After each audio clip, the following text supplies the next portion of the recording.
Maybe you just graduated and you're working full-time for the first time and you're having a really hard time adjusting to the 9 to 5 life. I remember being back there. Hi guys, my name is Jenna. If you guys are new here, welcome back to my channel and welcome to an adjusting to 9 to 5 tips video. I actually graduated from college in 2019. That's 4 years ago at this point. And I vividly remember wondering, once I started my full-time job, like, is this it? Am I just gonna be tired all the time? And I had no idea how to manage my life and my work life and my life outside of work and all of these things. And I feel like there's no guide on how to adjust to your 9 to 5 life. After you have such a big change in college, you have classes and you have blocks and you have teachers and homework and exams, and then you just enter the adult life and then all of a sudden you're supposed to have it all figured out. Well, I have 10 tips for you to help you adjust to your 9 to 5 life. For any of you guys that are new to my channel, I do work full-time at an accounting firm, and I started working in 2019 when I graduated from college with a finance degree. So I've been working at the same company actually ever since 2019, but I have since moved positions. I used to work in consulting externally, and now I work internally in market research, or growth intelligence is like the name of my team, and I love it. And I've been working full-time corporate ever since then. And I just want to say a big disclaimer that I'm definitely in no way I don't have any universal tips or anything that I feel like every single person will live by. These are really just tips that I wish I had when I first started my full-time job, and I really hope that at least just one of these will help you too. If any of you guys are watching and have a lot of tips to share for adjusting to 9 to 5 life, leave them in the comments below and help out other people that have clicked on this video looking for those tips, because I have 10, but I feel like I could talk about it literally forever. And I'm sure there are other tips that have worked for some and maybe not me, and vice versa. So I hope that the comment section is very nice and encouraging for everybody. And let's just go ahead and get started. Also, mini plug for myself, I do have a work to live series on my YouTube channel. A lot of my content is based off of how I've been able to maintain a balance of my personal life, physical health, mental health, relationships, life, everything outside of my full-time 9 to 5 job, even YouTube. So I hope you guys check out that series. That's like my vlog series, and I just love it so much because I feel like I try my best to show you guys how I've been able to manage prioritizing myself while also working full-time and having a professional career, but also just growing as a person at the same time and trying to be as well-balanced and well-rounded as possible. So check out that series, and let's start with tip number 1. Okay, tip number 1, and I mentioned this in my day in the life working at an accounting firm, you have to prioritize your routine. And I know that that sounds silly, and I'm sure you probably know this if you're watching, but I just remember when I graduated from college, I felt like I did not prioritize routine at all, because I just knew I was making a lot of money, I was independent for the first time, living on my own outside of my parents' house, and I just felt so much freedom that I was like, routine doesn't exist. I just want to enjoy being an adult. A part of me doesn't regret that, maybe 10%, but honestly, if I prioritized routine and my well-being during the time that I was adjusting to working full-time, I feel like I would just be a lot more well-rounded, a lot less stressed, and just a lot more happy. I feel like I was feeling so overwhelmed during that time adjusting to my 9 to 5 because I just did not have any type of routine at all. All I knew was that I had to go to work from 9 to 5, maybe even longer, Monday through Friday, and then outside of that, I just felt like the world was my oyster. And I think it was one of those ignorance is bliss kind of thing. I was just happy to be just living an adult life. But I think that if I prioritized a routine, who am I before work? I go through my work day, and then what does my life look like outside of work, after work? I feel like that would have really helped me adjust a lot more. I don't know where I read this, or maybe this is just something that I think all the time, but I really feel like routine in the end creates structure in your life. And when you have structure in your life and you have the comfort of knowing what your routine is, then that really mentally allows you the time and the capacity and the bandwidth and the energy to be more creative. And so I feel like, honestly, I was able to start my YouTube channel in 2020, 1 year after I started working full time. Yes, because of the pandemic, but also because I felt like I was just in a really good place of my life with my routines and being well-rounded and just kind of balancing everything all on its own, that I was able to be creative and pursue my passions and even define what they were. Power of routine, I think, is so amazing. I don't mean that you have to be a robot every single day and do the same exact thing from 9 to 5, 7 to 9, whatever times. Just giving yourself some sort of structure routinely will allow you to be more creative, to be more comfortable, and to just be more happy, I think. So That's my first tip. Second tip, this kind of relates to your routine, but prioritize movement and exercise. And I'm really not kidding you guys. I already think that I'm a pretty active person. I like to work out a lot. I like to go to the gym. I've tried all the different workout classes and everything. And I feel like I did my best to try to maintain like a healthy relationship with exercise and movement when I was working full time starting out. For anybody that maybe doesn't love working out, just prioritize some sort of movement at some point in your routine. Walking, yoga, or lifting and running, or going to workout classes and stuff. I feel like you just have to prioritize movement throughout your work week. Personally, I like to work out in the mornings because by the time the end of the day comes, I just want to sit on my couch, eat dinner, talk to people, and then go to sleep, because you will feel so mentally exhausted. It's surprising, you guys, how exhausted you can feel working at a desk. Working an office job 9 to 5 is so freaking exhausting. So for me, prioritizing my health really meant that I was incorporating my exercise in the morning before work. But I would encourage you guys to just like figure out what works best for you and where you can prioritize movement. It doesn't have to be anything hard. But when you're sitting down for so much of your day and of your week and you realize how sedentary you are, you will want to move, I promise. And it just like will be so much better for your mental health too if you do prioritize movement. If you don't know when would be best for you to work out during your 9 to 5 work week, I would really just try to ask yourself, like, in your last week, when does your exhaustion hit? Like, does your exhaustion hit at the end of the day like it does for me? Or are you just so physically unable to get out of bed because either you go to bed late or you're not a morning person? Either one. Or do you really like having a midday workout break? I don't like doing that just because I feel like it prolongs my actual work day. But those are just some options for you guys to get your brains rolling on when your exhaustion hits. Work around that. Don't work out when you know you're going to be tired. Work out when you know that you have the energy. And for me, that's just in the morning. So that's my second tip. Prioritize routine, but also really, really prioritize movement. Tip number 3. Find a hobby that allows you to set a boundary with your log off time. And I don't mean every single day. I think eventually once you've been working for maybe like a year or so, then you'll know what will log you off at a normal time every single day. But when you're just starting out and adjusting to your 9 to 5 life, I think it's easy to work really late all the time because you're trying to make a good impression. And in the end, I don't really think it makes that much of a difference if you log off at 5 versus 6, unless it's just a true expectation of your team. And that's something that you should communicate with your team. It should be very clear, like what your hours are supposed to be and what is expected of you. So clear communication with your team is also really helpful, but prioritizing some sort of hobby that will log you off at a normal time. I have a friend at work that is a part of a golf league and she logs off at 5 every single Tuesday, and it's on her work calendar. Her direct reports know. And I think that anyone that you report to will want you to have a healthy work-life balance, especially when you're starting out your full-time job for the first time. So just having something, even if it's just once a week, to remind you to log off at 5 or 5:30, whatever time it is, a normal time for yourself, so that you can go do something for your life outside of work after your job. Because I remember that for me, I feel like all I did after my 9 to 5, like my hobby after work was to go see my friends and like have dinner. And I don't think there's anything wrong with that. I just think that it was like also exhausting and expensive, and I wasn't eating healthy and all of these things. So I wish I just had someone give me a piece of advice and say, okay, prioritize your health. Also prioritize a hobby. It doesn't have to be eating, but just finding something that fills your cup outside of work. Maybe you sign up for Orange Theory, like I have it, and you go to a 5:30 p.m. class every single Tuesday, because that's what will help you log off at a normal time. Since I don't like working out after work, I'll just go on a walk, or I'll go to a farmer's market that I know is in the area that I live in every Wednesday, and that will help me log off at a normal time every single week. So just finding some sort of hobby, something that interests you outside of your job, if you like your job, which I hope you do. If it's not YouTube, I also really enjoy running. I also really enjoy exercising, and I also really enjoy reading right now. And that's like the beauty of, I think, working corporate. Like once you're off, you're off. And so when you are off, what do you want to do?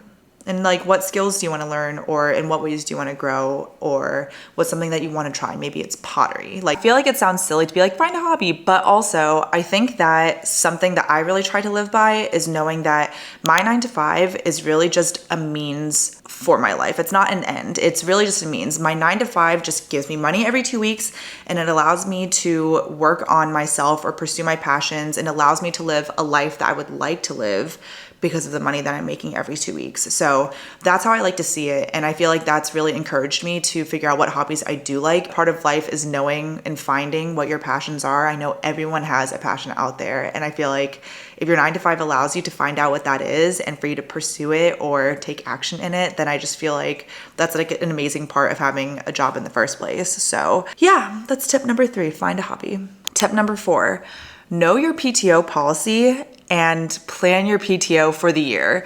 I know that sounds crazy, but I promise it actually doesn't take that long, because usually PTO is nothing more than like 20 or 21 days, or maybe your company has designated sick days, or maybe your company has like unlimited PTO where you can just kind of take it where you need it. And that's what my company has. Regardless, even though I even have unlimited PTO, you guys, first of all, just know what your PTO plan is, but also just scheduling it out really helps your mental health, especially when working 40 hours every single week. When you know that you have that long weekend or a holiday weekend, track that too, because that counts as time off. I mean, that's what it was created for. It's to help prevent burnout for employees. And if you don't plan your PTO, then you just won't take it, maybe. That's how I am. If I don't plan my PTO, I just like will not take it. And then I will work for months with no time off, feel burnt out. And then all of a sudden I feel like I have to take like 2 weeks off to recover. That's what I would say don't do, because if you just know when your next long weekend is, it really helps you kind of like motivate yourself to get through those work weeks every single week. And then it allows you to spread them out throughout the year so that you kind of never go like every X number of weeks without having a long weekend for yourself. Another thing I would also ask yourself is what type of time off is best for you. Is it traveling? Is it taking self-care days and telling nobody about PTO? Or is it just a long weekend to fit some appointments in? Whatever it is, I would define like what you want that PTO day to be when you take it, because that's something I even still struggle with today. I'll just take PTO just because, and then all of a sudden I've like overbooked myself and I'm still stressed, when the point of PTO is to allow yourself to recharge and recover and come back to work with like a much better, healthier mindset. Take your PTO, know what your policy is, and schedule it out, because otherwise you might burn out. And I don't want you to burn out, because that sucks. Also, optimize the holidays, you guys, because for Thanksgiving, you will probably be able to take a week off without actually taking 5 business days off. Same for Christmas and New Year's. You can probably take over 2 weeks off of time off without taking a full 10 days. So definitely kind of like play with it best and plan out those days, because then you can plan the rest of the year when you know what the holidays are. Tip number 5, this is about like the social aspect or like going out culture, I feel like, of having like an office job or working corporate, and also to like just meeting new people. My first tip is really important, and it's to try to find at least like 1 or 2 friends actually in your company, or even better in your team, that you vibe with. People that you trust, that if there's something going on, you trust that you can go to them and it's like a safe space. Or if something's going well, you can talk to them about it. And it just makes the whole entire experience of working a lot more enjoyable.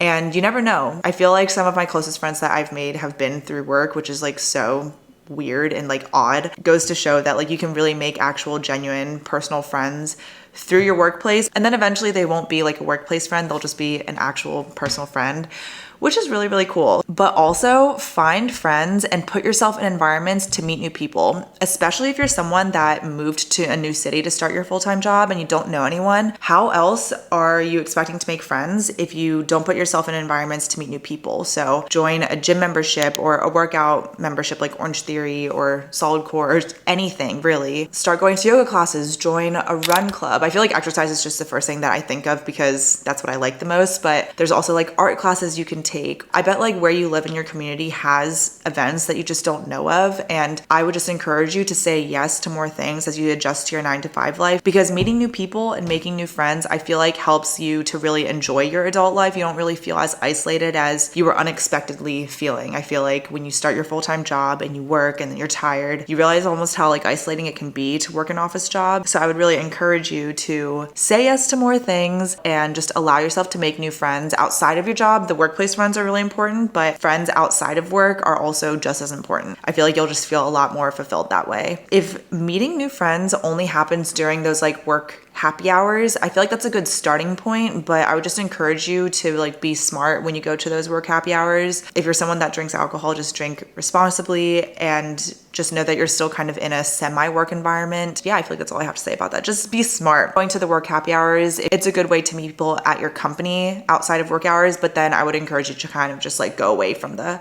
happy hours when you want to meet those friends again. But there's nothing wrong with work happy hours too. Just like obviously be responsible. Okay, tip number 6. Be organized. Guys, be organized, okay? I think when I started my full-time job, I was just so like excited and naive, and I didn't really know how to handle it, that my organization skills were just not there. I had my work calendar where all of my meetings were, but outside of that, like I didn't really have like a to-do list. I didn't have a planner. I didn't really have a way for me to manage my actual work tasks. And especially in that first year or two, I feel like what's expected of you is to really just try your best to do the task at hand as best as possible and ask really good questions and understand what task you're actually doing. So I feel like being organized with your notes when you're learning things about your new job, learning about the industry that you work in, and also just managing your own tasks. Eventually you're gonna have multiple tasks that you have to manage at once. Be organized, because I feel like it can really work to your advantage to know exactly what your tasks are, how to do them. Just test out different ways of how you can maintain your organization best. I like having a weekly notepad because I can write my to-dos for every single day, and then at the end of the week I can see kind of like how I managed my week. But I know that a lot of other people like to do daily to-do lists. A lot of people like to just use an actual planner for just work-related things, and that really helps them. So test out different things. I will link the weekly notepad that I use, but you can also just test out whatever you want when it comes to being organized. I feel like the value of being as organized as possible at work is, again, just allowing yourself a better work-life balance, because if you already know what tasks you're doing, what you have to do tomorrow, what you have to do on Monday, if it's Friday, then it just allows you to actually mentally log off when you close the computer and your workday is done or your work week is done. If it's all just living in my head all the time, I'm kind of always going to think about it. But if I write it down or type it out so that I don't forget, then when I close my laptop, like I literally will not forget because I already wrote it down. So yeah, I feel like I wish I was a little bit more organized. When I first started out in 9 to 5, I was just so like in la la land that I didn't really prioritize that enough. So I would definitely have that as a tip too. Just be as organized as possible. Tip number 7, invest in yourself. And this goes like in multiple different ways, because if you're someone that works from home like me, get a freaking standing desk, you guys. It will just make working a lot more enjoyable when you can move from standing to sitting. It helps your productivity. Put that first paycheck or put that first bonus towards something relating to your work life. As much as you don't want to, and I totally get it, whether or not you like it, you have to work 9 to 5 minimum, and giving yourself a good workspace is really important to help give you like a better experience and be more productive at work. So if you work from home, get a standing desk. I actually cannot really emphasize that enough. The chair is really important too, like having a good work chair, but the standing desk is my number one thing. You have to get a standing desk. And then eventually, once you get a standing desk, you'll understand the value of investing in your workstation,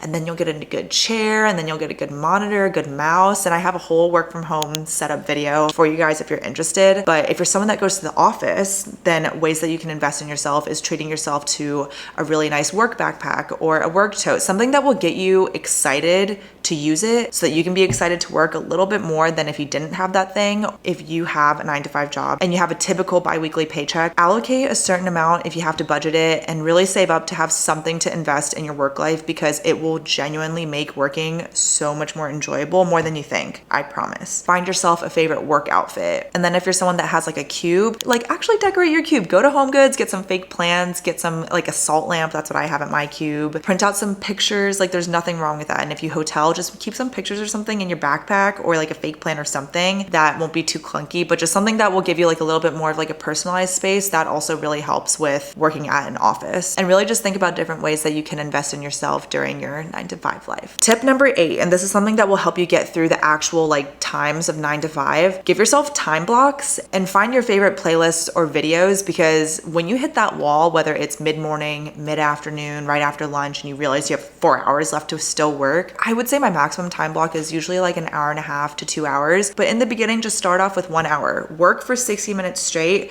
Play your favorite album or your favorite playlist, artist, or just put on like a study with me Pomodoro timer video on YouTube. I do that all the time too, especially when I really need to like zone in. Giving yourself hour time blocks really helps the time go by a lot faster, and then you can break up your workday with lunch, and then before you know it, you just need to do like 3 more time blocks and then you're done. So if you give yourself like one main project or one main task, or you're reading about one certain thing with your job, doing that for 1 hour, you can do do that. And then once you get comfortable with doing that for 1 hour, then you can extend it to an hour and a half or whatever time it is. You just kind of have to figure out what works best for you and how you will focus best. In the morning, you're gonna tackle these 2 tasks, 1 for each hour, and then before you know it, it will be lunchtime kind of thing. And when you take your breaks in between your time blocks, actually just get out of your desk, like stand up and either walk in a circle in your office or go take out your dog or like get yourself more water. Like actually just stand up and leave for a second, and then it'll just feel a lot better because you'll come back kind of more mentally ready to handle the next task at hand. And speaking of investing in yourself, if you get really good headphones, that's another really good thing that I think is worth investing in. Anything that you can save up for headphones wise will really, really help. Then you can listen to music or podcasts or kind of anything and just like block out all the noise and really focus on what you're doing on your computer. And I think that really, really helps just like helping the time go by again, just like getting through the actual hours of 9 to 5. Because I remember after lunch, I'd be like, oh my God, I have so much time left until the end of the day. And I still get like that. But that's another tip that I have for anyone that's like really struggling to have the time actually go by. Also, for your time, try not to have a heavy lunch because you will fall asleep in the afternoon and then it will be that much harder to get to 5 p.m. So give yourself a lighter lunch, get some fruit or something, like just anything that's not really heavy so that you don't get that food coma, because I've had way too many times where I have food coma in the afternoon and I like have to have afternoon coffee. That's all I have to say. Tip number 9, give yourself a midweek treat, especially for 5-day work weeks. Give yourself something to look forward to on Wednesday. Is it something like takeout or going out to a restaurant? Is it something like giving yourself a good dessert? Or are you going to go meet up with someone? Or just kind of like, what are you gonna do on Wednesday to help you get through the work week? Because once you get to Wednesday morning, you're like, ugh, it's middle of the week. But if you have that thing at the end of Wednesday that you're like, wait, it's my midweek treat day, I think that helps a lot with just managing a 5-day work week. And then on Tuesday, which I think is the worst day in the week, you're like, well, at least I have the thing tomorrow. And then you get to Thursday and you're like, wait, it's almost the weekend. So I feel like that helps a lot, just giving yourself a midweek treat to get yourself through the work week itself. And then lastly, this is my very last tip for adjusting to 9 to 5 life. Consider getting a meal subscription. And I know that they're kind of expensive, but if you guys just try every single meal subscription, like there's actually so many, you can use the influencer codes to trial every single one, and it's actually really cheap. And then you can choose the one that you think is the most value to you. But I've had HelloFresh as a subscription, I think since 2021, maybe early 2022. I like will never get rid of it. I do it minimum once a month now, but if I'm really busy, I will get it every week if I need to. I just think it's a really good way to encourage me to 1, cook at home and not spend so much money at restaurants, but also 2, like learn how to cook and give myself just like a recipe card to follow. I can put in my headphones after work and like decompress. I give myself like a mental commute by cooking a lot of the time when I'm working from home. So consider a meal subscription, because I remember when I was first working, I was like, cooking is actually the last thing that I want to do. And I know that people really enjoy cooking, so I hope this doesn't apply to those people. But if it applies to you where you just don't really enjoy cooking, and especially when you're first starting to adjust to your 9 to 5, then giving yourself a meal subscription will really, really help, and you won't be spending like so much money on restaurants and takeout and stuff. If you don't want to actually cook, there's also meal subscriptions like Freshly, and I think Freshly is the only one I know off the top of my head, but there are also meal subscriptions where they give you like ready to eat meals that you just put in the microwave, put it in a bowl, and then you can eat it. So definitely consider one of those if you don't like actually cooking, but just get a meal subscription. Just try them out. They're really, really cheap if you use all the influencer codes and stuff. HelloFresh is just like a good staple, I think. And I think it's really, really worth it because you also save yourself a trip to the grocery store, which is a chore, whether or not I like it. Okay, and those are all of my tips for adjusting to 9 to 5 life. Like I said in the beginning of this video, if you guys have any other tips for adjusting to 9 to 5 life, for anyone that clicked on this, like looking for some inspiration, leave those comments down below, because I'm sure that so many of you guys have so many more tips than I even have. I just have these 10 off the bat that I've prepared, but there's so much more. Like I said, I could talk for hours about it. So if anyone has been working longer than me, shorter than me, whatever, just share your tips, because I think everyone has something to share and we can all inspire each other to be a little bit more balanced in our lives. Again, check out Work to Live series if you want to actually see like in action how I maintain just everything in my life, then check out those videos. But until then, I think that's it. Make sure you're subscribed if you're not already. I post new videos every Tuesdays and Fridays. I love you guys so much. Thank you so much for watching. I'll see you guys in my next video, but until then, miss you already.